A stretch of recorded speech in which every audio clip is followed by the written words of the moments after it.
Hi there folks, this is not a woodworking video, which is a bit of a change from some of my recent stuff.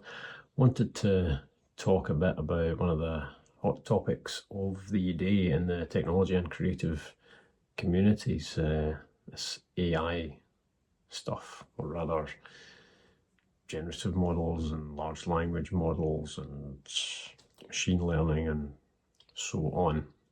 I dislike the term AI for the same reason I dislike gyroscopically balanced skateboards being called hoverboards. It's inaccurate and it's bombastic and it's an exaggeration, it's hyperbolic, etc. But that's how we humans conduct ourselves, and that war has been long since lost. So AI henceforth. Now, this is not going to be a speech of principle. I'm not going to try and tell you what to think or how to feel, but rather I want to talk about how to analyse how you feel if you're not sure quite why you are feeling conflicted about these technologies. And I think we've probably all had the experience of feeling some degree of conflict. So, I mean, there's no question that people are going to use these systems. Everyone will, not just because they'll become baked into everything, but everyone will make the conscious and deliberate choice to avail themselves of the conveniences of these technologies. There is no should regarding new technologies, not in the short term at least. You have to be pragmatic and deal with the situation that you find yourself in. That has increasingly become my belief as I've gotten older. So, I mean, these things they're not going away, but some of us do feel this conflict. And I think the nature of the conflict is that it's difficult to draw a line just with casual thought between convenience and this sense of passing off something else's work or some other people's work in some aggregate form as your own, and what that says about the person prompting or creating this inherently derivative or aggregated kind of output. The reason this was in my mind particularly is because I just recently watched the Apple WWDC 2024 keynote video. Of course, it was saturated with mention of AI in various forms, and upcoming new versions of all of their various operating systems are permeated with these features. And it was at a particular point that someone was talking about the writing tools text redrafting. I haven't watched back to verify this recollection, but I'm pretty sure the presenter said, say you're writing an email to your English professor and you want it to, I don't know, sound more professional or something like that. And that sort of struck me. I thought, wow, of all the hypothetical recipients to choose an English professor, you know, you could write an essay about that alone, because you could well imagine that this hypothetical English professor, did he know that the notional student's email to her or him had been rewritten by a machine or a software system rather? Perhaps as an English professor they would be particularly annoyed or conflicted about that. And it's been running around in my head ever since I watched the thing, because there's this sense of misrepresentation, but it's really hard to define exactly why. Why does that feel, if not wrong, then sketchy or troubling or something like that? And what it made me think of strangely, completely unrelated example on the surface. I drive a Volvo, well known for being either very safe cars or cars whose functionality and driver assistances focus considerably on safety. And I remember my wife was sitting in the back of the car with my son, who's still young and was younger still at the time. And don't know where we were going, but I was on the motorway, and I was in the middle lane. There was a goods lorry, a large truck, on the inside lane, and it suddenly came out on me, changed it out into my lane directly in front of me, which is a rare thing because truck drivers do tend to be incredibly safe. They're professional drivers and they are driving an incredibly dangerous vehicle. But it happened. And before I could even grasp what had taken place, much less react with a maneuver or applying the brakes or whatever, the car had already noticed, and it sounded the alarm, but it immediately corrected. It braked, and the truck managed to come out. My speed was down. We're perfectly safe. Had it been left up to me, it would have taken that extra half second, who knows. Had I not been paying attention at the time, looking off to the side, changing the music or something, well, you have to wonder. And I've been thinking about that ever since I watched the WWDC keynote, because you can make the argument that myself and my wife and my son, maybe the dog as well, if he was in the cargo space, and the car, were all unharmed by virtue of a software system. And if I were to sort of claim the credit for that, I would be borrowing a claim from something that is a software system, a mechanical thing. Could a rally driver or a Formula One driver or a trained police pursuit driver have, in my situation, reacted with the same speed as the car's safety systems? Maybe. Probably. Am I then, in that sense, kind of borrowing skill, borrowing talent, passing off, if not in claim but in effect, something that was done by a machine but could have been done by a specially trained human? It's a silly example, and it doesn't quite fit within the parameters of the comparison, but nor can it be completely dismissed, because it illustrates this same uncomfortably fuzzy boundary. And I mean, this is where we start wandering into, the arguments people keep coming out with about, particularly regarding art, about humanity and livelihoods and all of this stuff. The problem is that whilst ethics and philosophy are, as far as we know, uniquely human pursuits, any appeal to ethics or philosophy to the vast majority of human beings is completely bloody useless, because people don't care. Life is fast and complicated and burdensome, and ethics is sometimes a privilege, a nice to have. Philosophy almost always is. It has to come down to something more pragmatic, and that's what I've been sort of struggling with. I think that the only thing that matters is how you personally view these systems and what these systems do, just to inform your own position. And I think that in turn, that depends on how you view the tasks that they perform.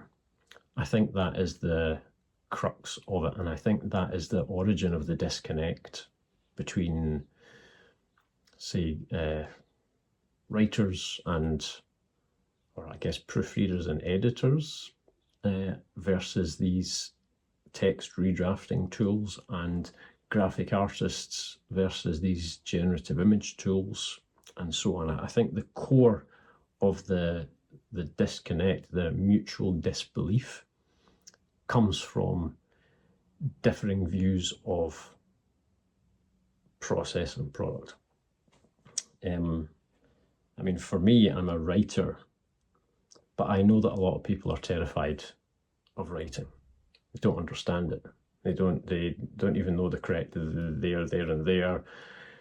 Grammar is a prompter of horror and tension and shame, relived from school days. A lot of people are like that for mathematics as well, but you tend to encounter maths a bit less in daily life than you do written and spoken communication. Spoken communication masks grammar in many cases. Written communication puts it, and spelling and punctuation, front and centre, and it's a source of tension and stress, and I understand that. So is writing for you a skill to develop and enjoy and hone, as it is for me? Or is it a burden and an obstacle, a source of stress to overcome however you can? The latter is probably the case for the vast majority of people. And, rationally, you've got to acknowledge that when you think about these systems in a social context. And I think the same is true for graphic arts. And this one I can empathise more with. I mean, is drawing a sort of fun, again, skill to hone and a process to enjoy? Or is it something that is impossibly difficult or tied up in a sense of shame and inability from earlier life, and something to be avoided and outsourced and so on? I say that I'm a terrible artist, as in the graphic arts, and I know that the proper response to that thought is that I just haven't put enough time and practice into it. I'm aware that that's absolutely the case, but if I was asked to draw something, I would be anxious and stressed. So looking at something like the generative image tools, suddenly I can much more understand the perspective of people who are completely in favour of them than, say how I feel about the writing tools. And as a person who's trying to be rational, I've got to acknowledge both of the sides of that. And I think the meta question is, maybe one we don't like to acknowledge, is challenge itself. Is the arduousness of the process itself something that is an upside or a downside for you? Does challenge and practice and so forth, does that have merit? And I'm not here to pontificate about that. It's a genuine question, and you absolutely get to have your own answer, not just once, but for every individual task or process or form of challenge. And it'd be unrealistic and prejudiced for me to claim otherwise. I'm not here to say, hey, you're a smart person who's listening to me, and you're a sensitive person, a creative person, you're a professional, whatever it is, and we all think this way, taking the moral high ground about this. Not at all. we're all going to have lots of different positions on the use of these systems, and we're going to have them simultaneously at all times. And there will be new forms of it as the technologies develop. I just think that these positions, as I say, they hinge on how you assign merit or value to a process which these systems can undertake for you, and the product of that process which these systems can give to you just like that. The thing with art is that it's in the minority of endeavours because we usually place the most value on the process, or at least on the process as a proxy for the artist's ability, whether that's innate talent or skill that's been developed, experience, all of that. The artwork, the output, is the culmination of that, but only because of the process and the creator. But most things aren't like that. I mean, with books, even, people are buying a story. This is one that I know well because it's what I do. I know the process. I know the arduousness and the hurdles and the practice and the challenge and all the rest of it and what goes into it. But the cover price and the buyer perception really it doesn't reflect that at all. People are looking for the self-contained end thing of the story and the experience that they have by reading the story. And that's just the fact of it. To claim otherwise would be silly. So I think the conclusion that I have to draw is that you could only really object to the use of these systems to perform a process and produce a product if the process has an intrinsic value to you. If only the product has value to you, you just want a picture of, what is it, like a dinosaur on a skateboard or a surfboard or something, I can't remember. You just want that right there and then to paste into, I don't know, a text message to your mother. I forget the silly examples. But if only the output, the result, the product has got value to you, then you have no conflict, ethical or philosophical or otherwise, just emotional. And I guess that's also the case for pirating software or downloading music illegally and using image generators and having ChatGPT write your homework for you. If the only value to you is the product and the process has at best no intrinsic value or a lower value than your perceived cost of the effort involved, then the decision is clear. And that is the decision that the vast majority of people will make the vast majority of the time. That's the reality of it. I think it's also tied up in tools. I think about tools a lot because in a way my whole life has been about tools. Software is a tool, and woodworking, it's obviously all tools. Tools are almost never about making a completely new thing possible, like introducing and solving the problem at the same time. Almost never. Tools instead, their existence is an acknowledgement that a process was suboptimal.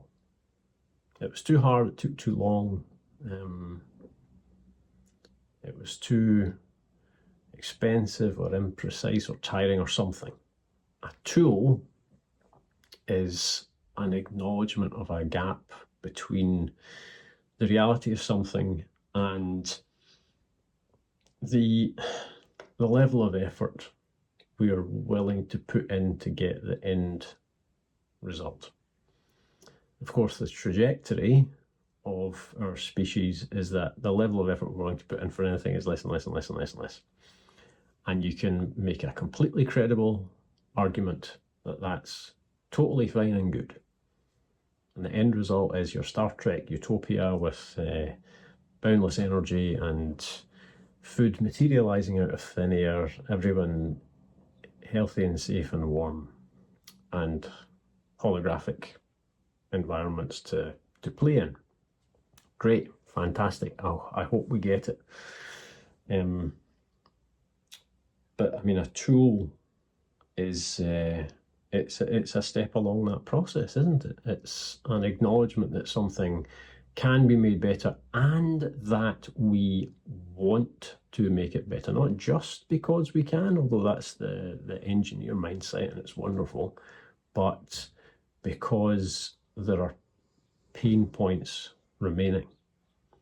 And for so many people, there are pain points remaining in just about everything, and especially in things you would traditionally view as art, because for so many people it's alien and it's unempathizable, and I guess it's tied up in questions of self-worth and discouragement in childhood and a whole host of other things. Self-image, social stratification, socioeconomic background, there's so much pretentiousness, a million factors. It's all tied up in that, and art is this special case of universal pain points or unattainability. In a way, as an artist in the broad sense, certainly not in the graphic arts sense, it's a privilege and a form of arrogance to not see the majority view of art, that we love the end result and having the end result, but it's not just a massive pain in the arse, but an unimaginable void, a desert or a canyon or the blackness of space to be traversed in order to make it ourselves. A ludicrous prospect, certainly not one that can be undertaken in any kind of reasonable time frame.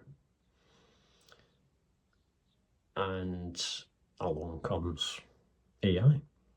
How do we expect people to see it? The great promise and danger, because the two are always sides of the same coin, of AI is that it will be used for processes that we don't view as intrinsically valuable in their own right. That's what we're saying. You can book flights online. I mean, do we weep for the travel agents?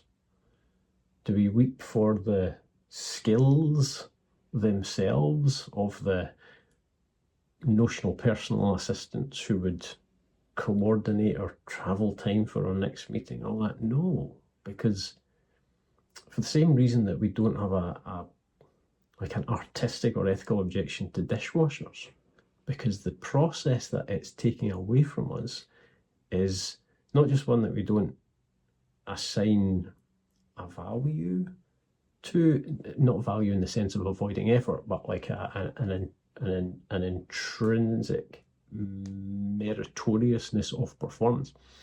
The processes are so unpleasant that we're glad to get rid of them with a smile on our face and nary a frown upon our brow.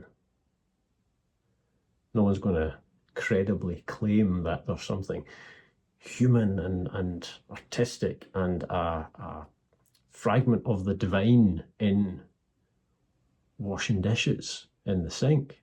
I mean, somebody will. Of course somebody will. It's the internet. But generally speaking, no one's going to make that argument. It's these processes, whether they be administrative, organizational, collating, or even the creation of art, that the user does not overall intrinsically value, that will readily be overrun by, handed willingly over en masse to these systems. I will be glad to be able to